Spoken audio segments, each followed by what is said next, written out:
You cannot make this up, as there was a lot of questions about the Toronto Raptors team entering this season, and specifically, a lot of them were on the offensive end. How would RJ fit in with Scottie Barnes out there on this new-look team where you bring in a ball-dominant wing like Brandon Ingram? How would the offensive fit? Do you have enough floor spacing? Are things going to work out there on that front? Those were the big questions that were being thrown at this Toronto Raptors team entering this year. Now, I posed the question a ton about how's the depth going to look at the center spot. I thought I had some question marks about that in the offseason, but that's neither here nor there. The offense, the depth were things that were brought up, but no one really questioned the wing depth out there on this team, specifically who's going to be fighting for those minutes, because Gradey Dick and Jakob Poeltl, there were videos, there were articles, there were everything written and talked about for these two guys. Who's going to be the sixth man on this group? Who's going to earn those minutes? Who's going to do this? Well, the crazy thing about this season and this game specifically tonight is, despite all of the chatter and the buzz, of course, about defense, the Raptors could be a defense first team, no weak links and stuff and all of that,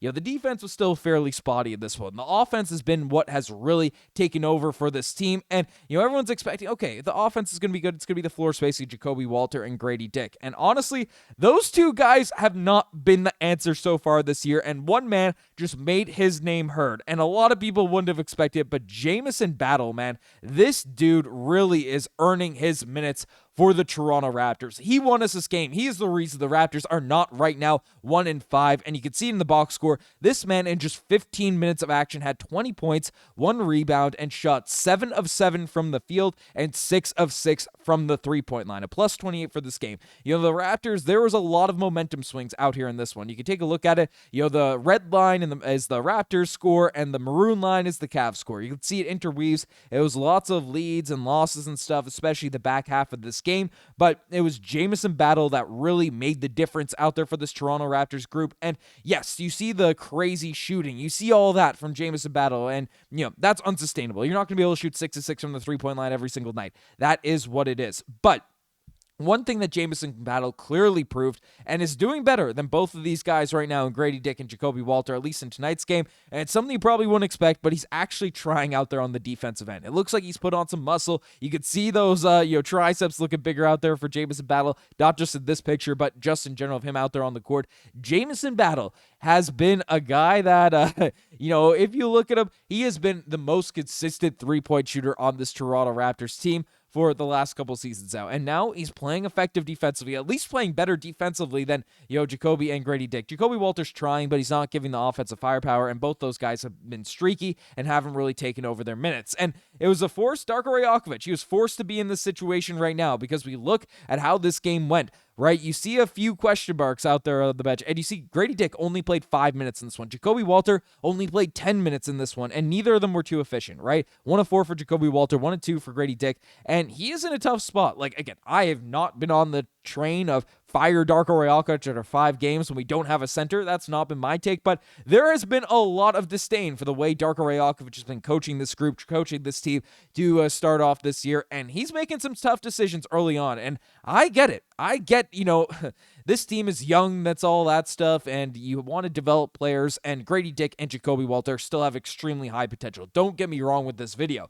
saying that these guys are bad or something along those lines, but Jamison Battle came out and gave reason for Darko Rajaković to bench Gradey Dick, Jakob Poeltl, and forget the development side of things. This team has spent the money. They've put themselves in a position to be win now. They've said that. They've come out and said that.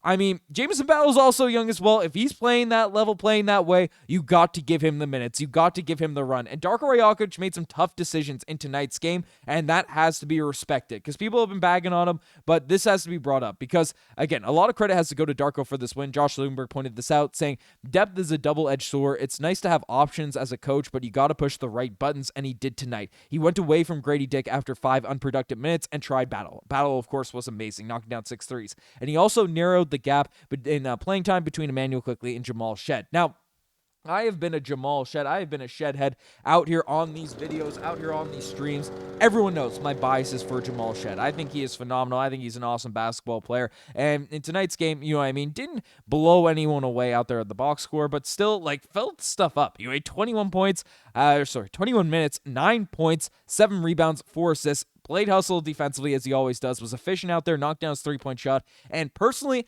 I just like the way the team plays better when Jamal Shead is running the point. I know we invested a lot of money in Immanuel Quickley. I know I've probably been harsh on Immanuel Quickley out there on these videos, but I mean, you have these expectations of a guy that's making $30+ million per year for the next 4 to 5 seasons. Like, Immanuel Quickley was given the reins, and there's expectations that come with those. His box scores haven't been horrible, but from the eye test, he has just not been good. He's not been up to par for what we should expect from a guy that's getting that much raw responsibility. Again, not to pocket watch, but in an NBA where salary cap has an effect on things and stuff, we have lost a lot of flexibility by giving Immanuel Quickley that money. And looking at him tonight, it was not good. Like 27 minutes, 4 points out there in this game. Did have 6 assists, 2 steals and stuff, but 2 of 9 from the field, 0 of 3 from the three-point line, and just still not really cutting it out there in terms of being that starting point guard with all the responsibility that ends up coming with it. So Jamal Shead got extra minutes.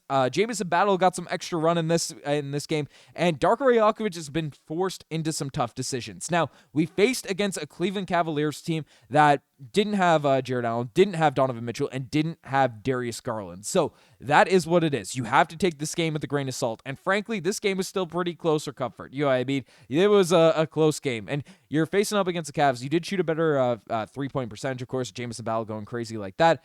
You barely edged out the rebounding margin, which is positive. But one thing that's notable out there in the game stats is the differences.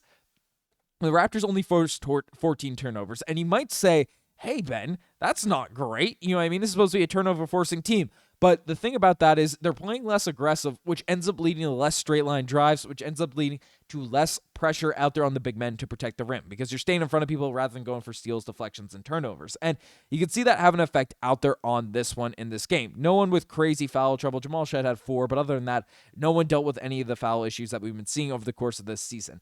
Colin Murray-Boyle, CMB, started this game, got 20 minutes, played the center position. Of course, Sandro Mamakhelishvili has a couple of inches on him, so did have 3 turnovers, but 11 points and 6 rebounds, 3 assists in this one. Evan Mobley did end up having a really good game for the Cavs, so that does have to be brought up. 29 points, 8 rebounds for him, 3 assists, and as well as DeAndre Hunter. You want to be able to stop the forwards of this other team, but this isn't a game that's going to make me come around and say, hey, all the problems the Raptors have had are fixed. I'm going to be adamant until we actually have a 7-foot center that's a natural, Jakob Poeltl consistently playing, I'm fine with that, and then figuring out what's there. But you need a backup. You need an insurance plan when Jakob Poeltl is down with injuries and down with all these types of issues. But there's still, there was problems out there on the defensive end, but the Raptors were a bit more reserved out there in this game. You see in the turnover differential and stuff, but we shall see how things play out. You beat it wasn't the G League Cavs, but it wasn't the Cleveland Cavaliers team that we'd come to accept and get hyped about out there in these games. And one thing that is positive to note as well, but it's the first clutch victory, and the ball was in Brandon Ingram's hands down the 4th. Of course, Jamison Battle hit a ton of threes in the second half, but Brandon Ingram had the ball, and he's our closer, and there's a reason that we brought him in to be on this team. Ingram needs the ball. He's a guy that can get us easy shots at the end of games, so happy that that's the case to close this thing out. And, of course, the biggest problem that we have beyond the center position is Immanuel Quickley needs to make better decisions with the ball in transition. Far too many wild attempts leading to blocks and at the rim and turnovers. I've been noticing in the fast break, this man just stops above the break and tries to hoist up these 3-point shots. It doesn't really make sense. Brian Scalabrine pointed it out there in preseason and stuff. Definitely shouldn't be the Raptor strategy. I've seen it mostly happen to my Immanuel Quickley. So this is the thing, man. I don't want to be the guy that's just bagging on IQ. Nick Goss at Jay's Digest, I talk to him every day. He's in the office and stuff, but he's like, you're an IQ hater. You're an IQ hater. I'm not a hater of Immanuel Quickley. In a vacuum, he is exactly what this team needs. An athletic, young point guard that can facilitate really well. And to give him credit, he's been doing a good job assisting. Now he's forcing some passes too much and stuff like that, but he's getting a decent amount of assists. But Immanuel Quickley, the idea of him is really, really good. And he seems like a great guy. He seems like a guy that's bought in, not being a drama queen despite getting this big contract and stuff. I like Immanuel Quickley. But the reality is, in the NBA where you have these second aprons, where you have the, restrictions that come with the salary cap, a guy that's making that much money for that amount of time, it's locked into your books for so many seasons, they have to be effective. They have to not be negatives out there on the court. So that's why the bar's raised for Immanuel Quickley here right now. It's not to disrespect him or anything like that, because he still is not the worst player on planet Earth. But for the contract that he has, he needs to step it up. And the idea of him, the guy that can knock down shots that we've seen flashes of, is exactly what we need. We see the vision of it, but it has to be executed. So we'll see how that stuff goes. We'll see how the battle now comes in with Jamison Battle added to the mix with Gradey Dick, Jakob Poeltl and stuff, because Darko Rajaković is going to be some tough rotation decisions. You have Abaji, you have Gradey Dick, you have Jakob Poeltl, all there fighting for minutes. Again, Ochai Abaji was also, it felt like an odd man out there in this game. 17 minutes, 3 points and stuff. Battle outshined everyone in tonight's game. Again, that's going to go up and down as the season goes along. I'd love to hear what you guys think on that rotation battle. But let me know what you guys think. I'm signing out.